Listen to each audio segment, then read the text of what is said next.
Thank you all for coming.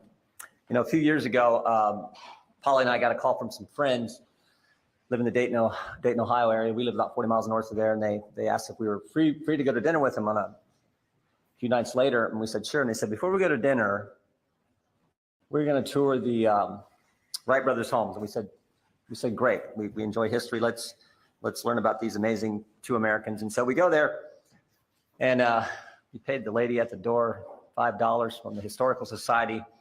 And you go on this tour and you learn all these amazing things about the Wright brothers. You learn about the bicycle shop and the other things, the gadgets and gizmos they tinkered with and built. Fascinating tour. Last stop on the tour is Orville Wright's bedroom. They tell you a few more things about this particular Wright brother. And then they close the tour out by showing you two pictures. First picture they hold up, that very first flight, 1903, in Kitty Hawk, North Carolina, in this thing they called a plane. And you first thought you'd see that and you'd say, how did that thing get off the ground? And the truth is it barely did. It flew like 100 feet, got a few feet off the ground. And you're thinking about that, you sort of remember that picture from 8th grade, 9th grade, whenever they teach you that in school. And I thought, well, that's amazing. They put that picture down, and then they hold up a second picture.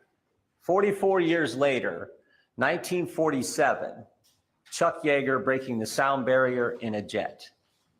And I was like, wow, that I didn't know. That's amazing. And 44 years we go from two guys flying 100 feet to another American breaking the sound barrier in a jet. And literally, that was the end of the tour. They put that picture down, and Polly and I start walking out. And as we're walking out that door, it hit me. Wait a minute. Wait a minute. Why did they stop there? I represent Wapakoneta, Ohio, Auglaize County, Ohio, hometown of Neil Armstrong, who 22 years after Chuck Yeager breaks the sound barrier, steps on the moon. Stop and think about it.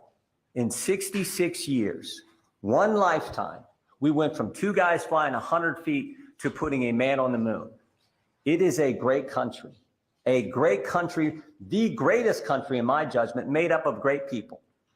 And right now, those people, I think, are starting to doubt and wonder about their government and about where our nation is headed. They see an open border. They see crime in the streets. They know what it costs to put gas in their car. They know what it costs to put food on the table.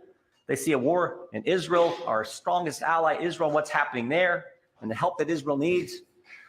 And they see a government that's been weaponized against we, the people. The very government that's supposed to serve us has been turned on the taxpayers who pay for it. I think the American people are thirsty for change. I think they are hungry for leadership. And frankly, they know that the White House can't provide it. They know the Senate won't lead. And they are looking for House Republicans to step up and lead and make change on these important issues. We got important work to do. Important work to do. We need to help Israel. We need to get the appropriations process moving so that the key elements of our government are funded and funded in the right way, particularly our military. We need to get back to our committee work. And frankly, we need to continue the oversight work that I think is so darn important. In short, we need to get to work for the American people. We need to do what we said we were going to do. We need to do what we told them we were going to do when they elected us and put it off. Frankly, we can't, if the House isn't open, if we can't open the House until we get a speaker.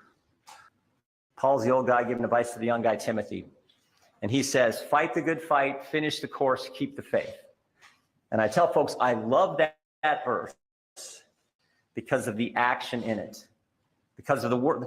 Americans aren't timid folks. They're people of action. And the words in that verse, fight, finish, keep, I think fit the American spirit. Americans expect their government to fight for them.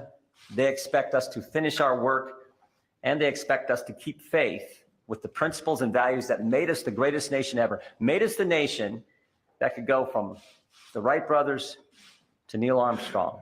That's what we have to keep in mind. And that's the kind of attitude I think we got to have. The quickest way to get all this working is to get a speaker elected. That's what I hope we can do today. I'll take your question.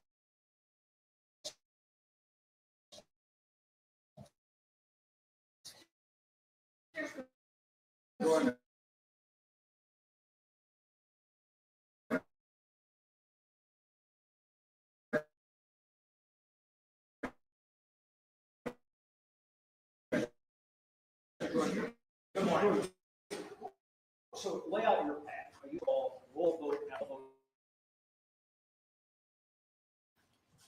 I just know that we need to get a speaker as soon as possible so we can get to work for the American people.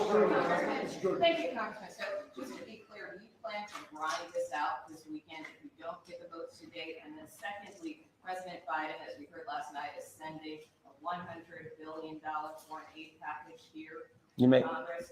Is that something that you're making the case for why we need to get the House open so we can evaluate the package. We can't do that, can't vote on that, can't pass anything in that until we get the House open. So I got to see the package, but we certainly need to help Israel. But I got to see the package. But again, we can't do that. The House isn't open. All the more reason why we need to get the House open as soon as possible. Mr. Jordan, what do you say to the people of Israel, Prime Minister Netanyahu, that you're not able to provide aid to Israel because the House is so locked up? Again, I think you're making my case. I got 200 votes, the speaker designee from my colleagues. The sooner we can get this accomplished, the better for the American people who expect us to work for them and for our friends and allies like the great state of Israel. In your conversation with members yesterday, were you able to get any of the ones who didn't support you previously to pledge to you that they would switch their vote? We had a good conversation. We'll continue to do that. But as I point out, the fastest way to get to work for the American people is to elect a speaker so the House can be open and we can get things done. I'll take a couple more.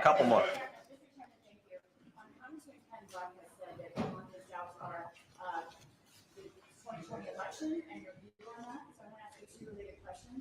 One, what was your intent when you emailed a memo to the Chief of Staff, Mark Meadows, suggesting that Vice President Pence that you should forego any unconstitutional votes? And do you believe the 2020 election is stolen? I think there were all kinds of problems with the 2020 election. I've been clear about that. My intention in forwarding the email was an argument made by former Inspector General for Donald Rumsfeld, accomplished lawyer who laid out an argument from the Federalist Papers. I forwarded it on to them. That was all it was. Can you walk through what is your plan this weekend? If you pick up any votes on the third ballot or if you lose votes on the third ballot? Our plan this weekend is to get a speaker elected to the House of Representatives as soon as possible so we can help the American people. Last one.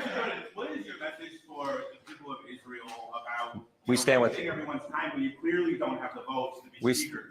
We stand with Israel. I've been there 5 times. Amazing people, amazing country, and we should do everything we can to help them. The quickest way to do that is to elect a speaker. Thank you all very much.